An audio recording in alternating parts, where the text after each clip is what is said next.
This is Bryan Rudnick, your host of Rally for the Republic. In the last few elections, the changing dynamics of mail-in ballots, early voting, drop boxes, provisional ballots, and other forms of voting have forced campaigns to increase their planning and improve their strategies. That means they not only need to do more planning, but they need more hands on deck and a whole lot more money. Not every campaign can pull that off, and that's where our guest comes in, and he saves the day. He provides a strategy and tactics that make him a secret weapon because it can truly make the difference between victory and defeat. And I'm going to be back to you with more right after the break. This is a battle cry for the American way of life and a relentless pursuit of truth and justice. It comes from a voice with unmatched experience and unyielding resolve. Join us as we dissect current events and tip the scales in your favor. This is Rally for the Republic with your host, Bryan Rudnick. Cliff Maloney, welcome to Rally for the Republic. Great to be here and to talk to some Patriots. Thanks for having me. Thank you, sir. Where are you located right now? So I am crisscrossing Pennsylvania. I'm currently in Lancaster, but we've got 10 Airbnbs set up across the state, and our headquarters is in Harrisburg. So let's just say we've been in every inch of Pennsylvania for the past year. So please tell the Rally for the Republic audience a little bit about yourself and how you got your start in politics. Yeah, sure. I'm from outside of Philadelphia, Delaware County, PA, born and raised. My whole family's there. I went to school out in Johnstown, Pennsylvania, so my PA roots are pretty strong. Taught math for a year and realized I wasn't going to save the Republic from inside the classroom. And so I got involved working for Ron Paul and then working for his son, Rand Paul. I was his 2016 National Youth Director. And pretty much over the last 6 to 8 years, I have spent my time, along with my COO, Justin Grice, trying to build door-to-door paid ground games that will match what the left does. And they've been doing this for 30 or 40 years, but we kind of started really leading that charge. And I got to tell you, what changed was the 2020 election and all these rule changes to allow for ballot harvesting and allow for ballot chasing. You know, it kind of created this perfect marriage between the paid ground games we were doing and matching the Democrat tactics. And so in 2023, I had quite a few people from Trump's team and Charlie Kirk and some of these other allies, you know, kind of encourage us to start this program, the Pennsylvania Chase. Our organization that runs it is called Citizens Alliance, but the program, PA Chase, is pretty simple. We're hiring 120 full-timers. They've been on the ground. We've got all of them on the ground right now. We're trying to knock 500,000 doors, chasing Republican ballots. As of today, we're closing in on 400,000, so we're down to the wire. And we think if we can solve this mail-in ballot problem in Pennsylvania, that Trump wins PA. And pretty much every single pollster, every single model shows that if Trump wins Pennsylvania, he wins the White House. So it is an exhilarating time. It is wild here on the ground in Pennsylvania, and I'm happy to share stories and kind of give feedback on what we're seeing here on the ground. Great, because here at Rally for the Republic, we've talked a little bit about the mechanics of running campaigns, how important GOTV operations are. And recently I brought up the various news stories that were out there claiming that you and some of your allies were not performing the door knocking, get out the vote efforts that the Trump campaign needed. So is that fake news? Is it fair to say that's fake news? Yeah, it's kind of hilarious to see the narratives that the left is willing to run with. But I mean, when you are seeing the numbers and you see the writing on the wall, I feel like they're getting as desperate as they can, not just the Harris campaign, but the legacy media and some of those folks in the, let's say, corrupt uniparty. Look, this is the first year. I'm 33 years old. I've been doing this for about 8 to 10 years now with these ground games. This is the first year in history that the Republican Party has full synergy with all of the grassroots organizations. When it comes to legal, when it comes to data, when it comes to results, when it comes to targeting, obviously has to be compliant. Make sure I say that, give that disclaimer. But where it is compliant, it has been all of us singing from the same song sheet. Now, what the fake news media likes to do is they'll take some random metric that Harris puts out, saying that she has X amount of captains or X amount of volunteers, and Trump only has this amount. The Democrats know what they're doing, right? They never report their paid staff. They never report their paid, goons that they hire to go out and to intimidate folks and to, also do what we're doing, which is chasing ballots. Let's talk about that, right? They just look for what Trump's public volunteer number is, and then they try to 2X it and show that, oh, they're dominating. For years, Democrats have always had a paid ground game and then volunteers. And we always just had volunteers, right? A lot of our paid money went into TV, radio, digital, mail, texting. This is the first year that I could ever recall where you have full synergy. Everybody is all in with this paid ground game. And there's a lot of different groups doing different pieces. Okay, Scott Pressler is owning voter registration. Turning Point Action is doing what we're doing in Arizona and Wisconsin. There are other groups assigned. And I always tell people, the world of Trump, they're the quarterback. We're the running back, right? We're running the ball.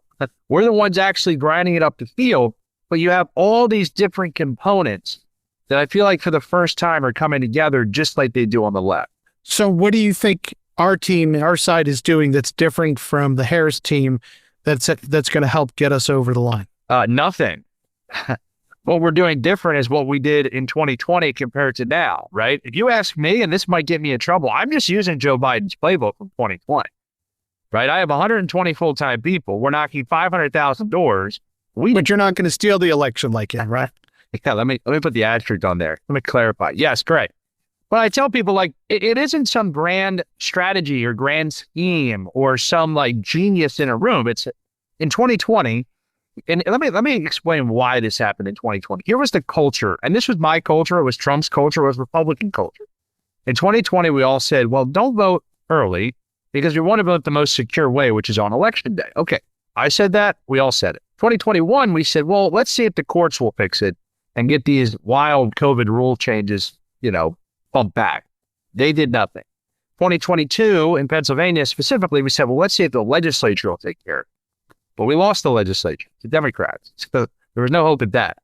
In 2023, we got punched in the face. And people just had to kind of respond and say, okay, we need to adapt. And so I tell people this isn't some new idea. It's just in 2020, we didn't chase ballots. We talked to all voters, but it was just spray and pray. And it was hope that we get people to turn out. Let me give you a statistic that I think is important for all your listeners to hear. In 2020, Trump lost PA allegedly by 80,000 votes. 141,000 Republicans requested a mail-in ballot and never sent it back. They did not go to the polls. They did not send their ballot back. But why would they? Nobody talked to them. Nobody targeted them directly and said, hey, Bill, hey, Bob, you've got a ballot sitting there. I know you're pro-Trump. Can you send it back? And I think that's the difference this cycle. That's what our conversations are doing. They're just reminder campaigns. You go to the door, you ask them if they can commit to getting it in today, dropping it off in the county office. And if they say yes, we check it every 7 days. And if 7 days later it hasn't come in yet, because that's all public data, we go back to their door. So there are some people, I'm not proud of this, there are some people we've had to knock on their door 4 times before the ballot comes in. But that's the game. You're reminding people. These aren't people you're trying to convince on who to vote for. You're just trying to convince them to get their dang ballot in. That's the whole difference here. Are you getting any feedback on the ground about people who've been disenfranchised as Republicans who are like, well, the media tells me Kamala's won, so I'm not worried about casting my ballot. I'm not going to do it. Yeah, well, I think the problem right now is the polling has been so neck and neck that both sides, I'll give the Democrats the same benefit of the doubt, but both sides are pretty motivated, right? So we're not finding that there's too much in terms of people being disenfranchised, but let's talk about the numbers. Okay, so in Pennsylvania, you have a couple different metrics you can look at, right? I can talk all day, right? I could tell you the effort, but what is the actual result? What are the real results of what we're trying to produce? So you can talk registration. You can talk the amount of people that request a mail-in ballot. You can talk about the actual returns of those mail-in ballots per party. And then you have actual election day, which we actually see how many mail-in votes and how many election day votes each of the candidates specifically got. So let me go through some of those numbers. Many of them you want to dive deeper on, we can, but I want to just kind of lay them out. So registration in 2020. It's like you've almost seen my question, so thank you. In 2020, Democrats were up on Republicans by 700,000, roughly 700,000 more Democrats registered than Republicans. As of today, we're under 300,000. That's pretty wild. We've more than cut that number in half in terms of there are only 280,000, I believe is the most recent number, more Democrats than Republicans. in a state that Trump lost by 80,000 votes when he used to be down 700,000 in registration. So that's right off the bat. That's a great number. The second one is requests.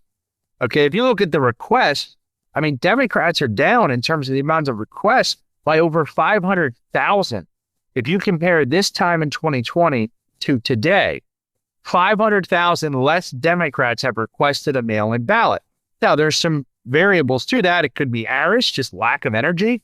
It could be the fact that there are so many less Democrats registered in PA, right? They're either Republicans or now independent. They've left the party. So on requests, they're down 500,000. What about returns by party? So if you look at 4 years ago today versus today for 2024, the numbers are wild. And what I mean by that is Democrats last cycle, let me use percentages here just to make this simple. In 2020, at this point, they were at about 23%, Republicans, 23% of all mail-in ballots. I'm going to just hold 1 second. I apologize, but I want the Rally for the Republic listeners to understand we're now 6 days out from the election. So at this, in that context. Yep. At this time in 2020, when you look at returns based on the parties, okay, Democrats were at 67%, Republicans were at 23%. Today, that's back in 2020, the share of mail-in votes between the two parties, okay?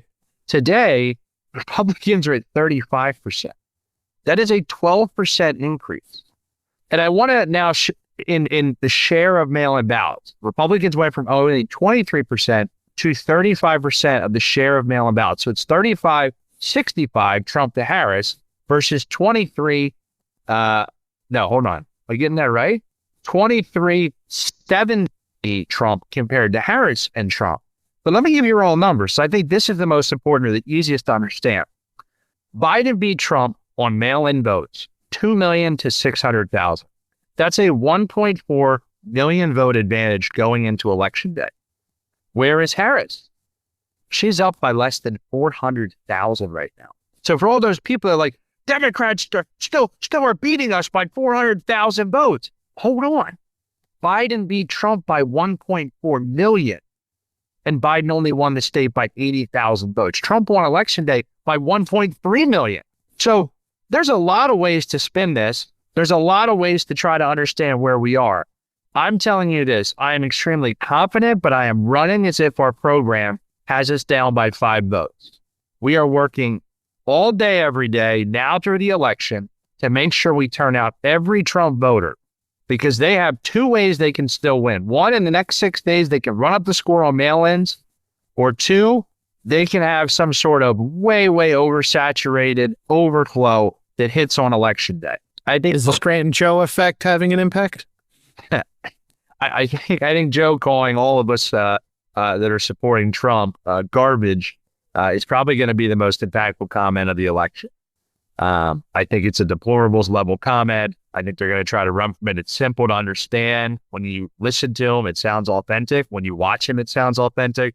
I think Trump right now wins by 2 points in PA. That's my honest assessment. I hope he wins by 10, but I'm running as if we're down by 5. You are listening to Rally for the Republic with your host, Bryan Rudnick.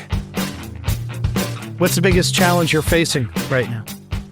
Biggest challenge we have, to be frank with you, has been the pushback from a lot of these counties. We've had 3 or 4 counties that really gave us trouble yesterday, which was the final day for what they call on-demand mail. Which counties were they? Bucks County had a lot of issues. Delaware County was arresting some of our people. We've had issues in Luzerne County. We've had issues in Erie County. I mean, Do you have a bail fund like Kamala Harris's? No, but I will tell you this, the one thing I give the RNC a lot of credit for is this is very different from 2016. It's very different from 2020. It really is. I mean, there's a system to report things.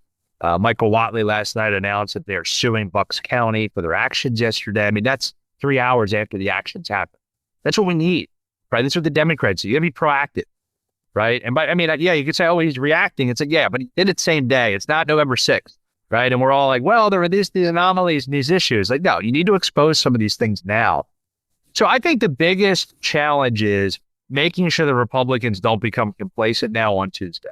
And that might seem like, oh, well, that's, it's an easy thing to say. But it's like, no, We won election day by 1.3 million votes in 2020. So we need to match that type of tenacity and turnout. The Democrats didn't match their tenacity and turnout for mail-ins, but we have to translate to make sure we actually do match what we did in 2020 to support Trump. Weather going to be a factor on Tuesday? It could be. I mean, right now it doesn't seem to be looking too crazy. But, you know, Hurricane Schwartz and some of these weathermen here in Philadelphia have taught me don't trust anybody. We'll see what happens. But there's some interesting theories. You know, some people say, well, you know, if turnout's up across the board, Trump wins regardless. It's just funny to hear everybody spinning it. At the end of the day, I think Trump has the numbers. It's ours to lose. I don't think it's theirs to win. I think there is a guaranteed path to victory if all of the Trump supporters in PA show up to vote, either by returning their mail-in ballot that they have right now or voting in person on Tuesday. But I think the Democrats, you know, they have to count on us falling short and them overperforming. So I'd much rather be us than be them at this point. Well, I think I speak for a lot of the Rally for the Republic listeners and probably millions of Republicans around the country that we're grateful that there's such a bright mathematician like you who's out there doing this. So what would you say are the other lessons that can be gleaned from this cycle? I'm sure after the election, you'll want to do an autopsy one way or another to see what else you think of. But what's at the top of your mind right now on that? Yeah, so we're looking at this data, you know, minute by minute, every single day when it hits. And I think my objective is, one, let's win. Two, let's actually, you know, restore the Constitution and let's have, yeah, the battle to me is going to happen in January once we win. You know, you got to win. That's the first war. But then the real battle comes, you know, can we actually get some of these conservative things through, and can we restore the things we need to? Can Vivek Ramaswamy actually get rid of 30% of the federal bureaucracy? These are things that excite me. But me personally, not talking, you know, narrative for the whole country and the movement, I'd really like to do an autopsy, figure out where we chased ballots, where we requested ballots, where we really spent our time, and look at a control and to compare where we didn't spend our time. And I think my objective is going to be, if the results are as strong as they seem to be right now, you know, I want to go out to the donor class. I want to go out to the activist class. I want to go out to the party leadership. And I think it's time for us to have a permanent infrastructure. So I'm going to announce this here on your show. I've never said this anywhere publicly, but that's very likely going to be the path that we go, is trying to push to say, listen, we don't need to hire random groups to come in every 4 years, right? We need to have locals that have infrastructure similar to what the unions do and make this a constant thing. People say, Cliff, what are you doing after November 5th? I said, well, January 1, we have to start requesting ballots again for the 2025 school board races. I mean, it's got to be constant. And so that is likely the path of where I want to go. I want to see to make sure we've actually had the impact that we think we have. But I'm telling you that I think that's the real nail in the coffin for the Democrats in some of these key states, is instead of Republicans showing up and have constant, permanent infrastructure, and I think we need to target key states. So every election, I know I have this, I know my friends, colleagues do, we always end up with some crazy story about what happened along the campaign trail with the candidate, with some activity we were doing. Do you have that crazy story yet? The one you plan to tell at the bar on November 6th, or maybe one day to your grandkids? I mean, meeting Hulk Hogan was not on my bingo card. But I think for me personally, you know, it's probably different than a lot of the, you know, some of the things that are just happening nationally. I think this story is probably going to have to be about Butler. I'm sure there will be crazies and other things that happen in the next week, and, you know, things that I probably won't ever say publicly, you know, because when you hire 120 people and when you're crisscrossing the state, yeah, and you're in politics, you deal with some crazy wackadoos. But I think Butler will be the story of this cycle. Those are only the Democrats you're talking about, right? No, they're on every side, believe me. But no, I think Butler will go down as, you know, kind of the highlight of this cycle. I still think we're not quite processing it as a people yet. I think 100 years from now, it'll be a major historical event. And to us, it's kind of like been, you know, washed away from the media. The guy got shot in the face. Like, he's very lucky to be alive. And so I think that's going to always be the story from this cycle. But I'm always saying we've got more time. We've got 6 days, so we'll see where it goes. I think some of the stories could be, you know, election day, right? I think there's going to be a lot of footage. You have a lot of people pissed off and upset. I always tell people the RNC is on standby. They're ready with attorneys. They've got an army of attorneys. But I think you're going to continuously see things. Look, we saw things yesterday. right? Where they were pretty much shutting down the lines in some of these counties and saying, well, the machines are shut down. Well, listen, the deadline's 5 p.m. It's 2:30. How are you kicking people out of line? That makes no sense. I got to tell you, it's so inspiring to hearing you talk about the RNC and what's going on in Pennsylvania.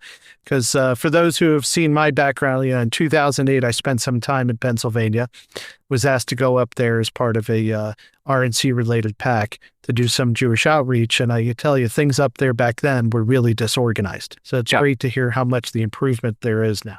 Yeah, and I think that's a big reason why I got involved. I've never been a party guy, right? I usually try to get involved in primaries, and we try to get real free market people, constitutionalists across the finish line in state races. But this kind of came up, and I said, well, what's the infrastructure for the RNC? Because I don't want to do all this work and then just have them, use a couple legal maneuvers. But let me just say this. You asked me to, get to points I don't usually say on other programs, so I'll say this. And we appreciate that. We have to win by a margin that is greater than the amount of provisional ballots. Let me say this one more time. The amount that we win by MPA must be greater than the amount of provisional ballots that are left. Here's why I tell people this, okay? People always say, oh, in the middle of the night in Pennsylvania, it went like this, or I guess if I'm backwards, it went like that. Pretty self-explanatory what happened. You had a bunch of mail-in ballots that came in that weren't signed or weren't dated or didn't have a secrecy sleeve. And the rules passed by the legislature said that they don't count. So all of these were placed into a provisional pile. Now, understand this. In Philadelphia and Allegheny counties, it was like 90% for Biden, 10% for Trump. So in the middle of the night, these election directors pretty much decided, hey, we think that's we're disenfranchising voters. And so we're going to allow them. They have a right to vote.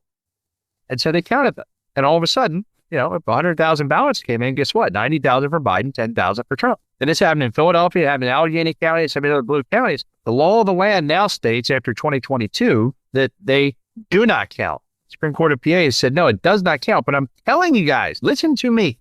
Just because it is law of the land, the left will take those, they will appeal it, they will appeal it, they will appeal it until they try to find a Democrat judge or a weak Republican judge that will allow them to count. And so I'm just telling you, do not be comfortable on election night unless we have a big enough lead. Now, listen, right now it's 35-65. It's not 20-80, or in some of these counties, 90-10. Meaning that every mail-in chunk that gets added is a huge gain for them. But I'm just telling you, if you want to feel confident, we have to win Pennsylvania and these other swing states by more than the amount of provisional ballots that are there. That is the key. So my listeners may or may not see, depending on how they're listening to our show or watching it, that you've got a black Make America Great Again hat, and I've heard a lot of exciting things. That you never surrender on the side of it. How difficult is it for people to get one of those hats? I heard there's been a run on them. My COO is all upset because he ordered it like 3 weeks after me and hasn't gotten it yet. This is probably the first time I've given directly to a political candidate in a long time, especially at the presidential level. I do a lot of the work, so typically I'm not the one, giving money to politicians. But when this hat went on sale, I was like, you know what? Gotta have it. Let's go back to Butler. Like, I gotta have this thing on when I'm there. So dark MAGA. And I think the whole crux of the silent majority, I do think so many people are now outspoken. When I wear this at the airport or if I'm crisscrossing PA, even if I'm in Philly, you get compliments. And, not that that's scientific poll, but it does give me, kind of a different vibe. This is not 16. This is not 20. The guy got shot in the face. It's okay to support him publicly. So as we're running up against the clock, I want to make sure to get a couple more questions in. One I like to ask every guest, you may or may not have already answered, but what do you believe is the greatest threat facing our republic today? The debt. As a former math teacher, as a guy who wrote and helped on the team that wrote the audit the Fed legislation back in 2012, I still think that at a certain point, time will stop ticking. I think we're $35 trillion in debt right now. I think one of the most exciting things for me was the Joe Rogan podcast when he asked Trump, and Rogan picked a couple of things to dig in on. And one of the things was deficit, the debt. What happened? And Trump kind of said, well, listen, things were going great. We were going to cut the debt, and then COVID happened. Whether that's truthful or not, I don't know. I think he did do more on cutting regulations and cutting taxes than any president in my history. He did more on, trying to stop a lot of the dying overseas and keeping peace in the Middle East. I thought that was great. But I do think that the debt, I think at a certain point, listen, I'm not going to give an economics lesson, but one thing I learned is simple. If you spend more money than you bring in, you have three options. One, you print the money by going to the Federal Reserve and just saying, hey, we need more money, print it, which devalues all of our dollars, causes inflation. Two, you borrow it. And so do you go to, some of these countries that are not our best friends, you go to China and you're borrowing billions and billions, if not trillions of dollars, and we now are indebted to these other countries. Or three, you raise taxes, which politicians don't do because they don't want to lose votes. And so a lot of this is either borrowing from China or these other foreign countries, but most of it is printing the money. And I think that's why you're seeing record inflation. That's why you're seeing, the devaluation of what your dollar used to be able to buy you. You get half a glass of milk compared to what you got for it a year ago.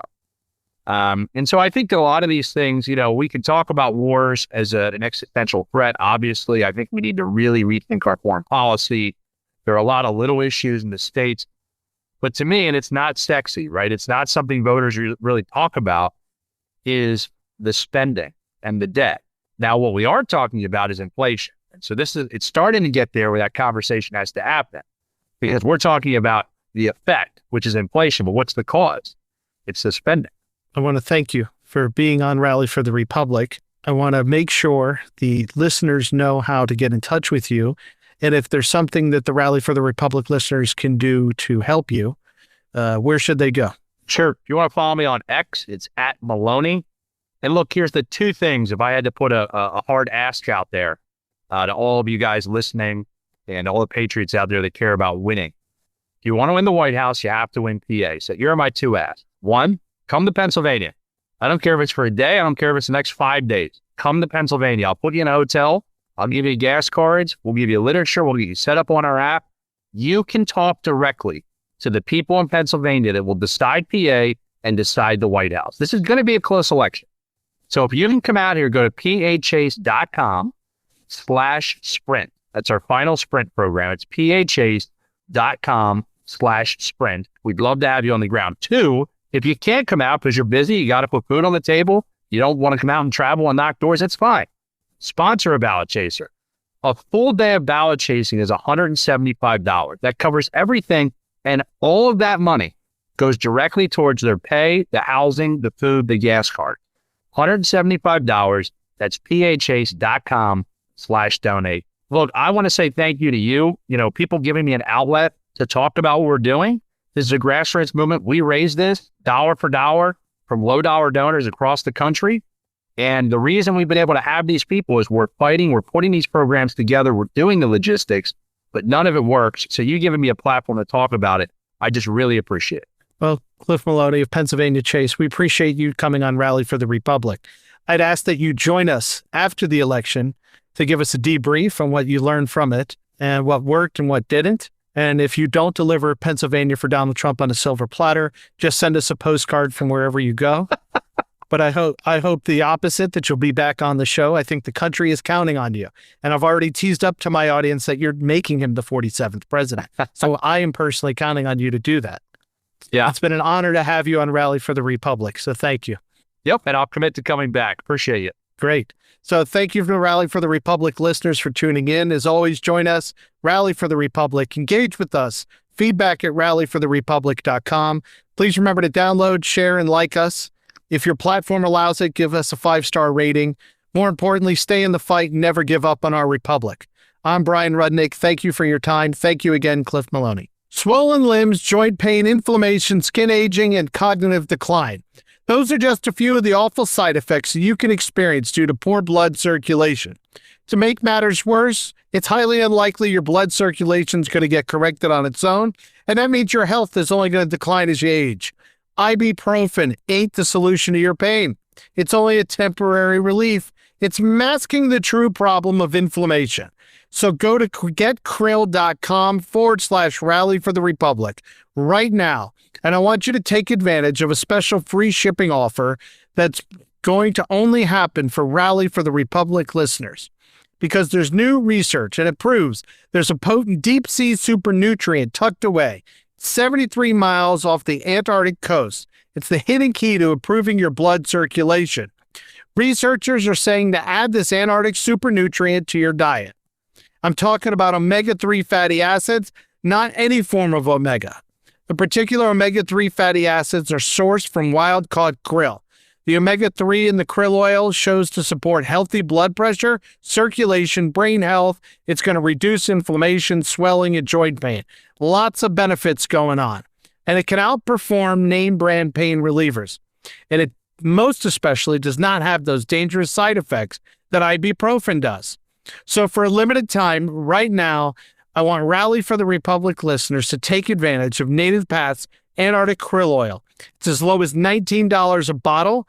You can go to getkrill.com/rally for the Republic. Go there right now. Get this special offer. Get it before Kamala takes it away. Thank you for joining us on Rally for the Republic, where we are fighting for America's future. Visit 1776coalition.com. Rally for the Republic podcast is available on Spotify, Amazon, Apple, and Google Podcasts. Don't forget to like, subscribe, and download. Join Bryan Rudnick next time as we continue to fight for the American way of life and challenge the hypocrisy. This is Rally for the Republic.